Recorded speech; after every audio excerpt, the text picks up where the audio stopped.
Komedian senior Kadir Sri Mulat menceritakan perjalanan hidupnya yang penuh lika-liku demi menyambung hidup. Kadir Sri Mulat pernah ada di kondisi yang membuat keuangannya menipis.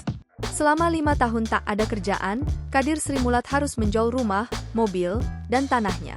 Berawal pada 2001 saat ia mengalami serangan jantung, penyumbatan pembuluh darah, dan diharuskan memasang ring.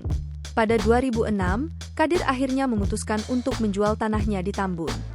Terakhir di Tambun jual tanah nilainya cukup tinggi fantastis, karena mobil saya sudah habis, sebagian buat beli mobil, pasang ring, terus saya belajar bikin warung makan, kata Kadir.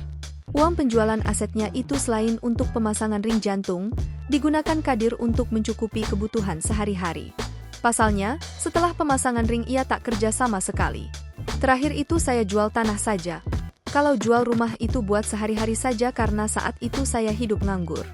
Ya tapi rumah bukan rumah induk yang di Jakarta, rumah di kampung saya, tuturnya. Ia pun mencoba untuk membuka bisnis rumah makan soto Kudus. Pasang ring 2006, saya kena jantung 2001, 5 tahun saya nganggur nggak bisa kerja. 2006 pasang ring kerja kembali alhamdulillah bisa kerja, ucapnya. Pada kesempatan itu, Kadir mengaku rindu bekerja di dunia hiburan. Kalau dibilang rindu tetap rindu, tapi apa mungkin saya bisa kembali jadi muda lagi? Sekarang tinggal bertahan, mempertahankan kesehatan, mempertahankan apa yang saya punya, kata Kadir Sri Mulat.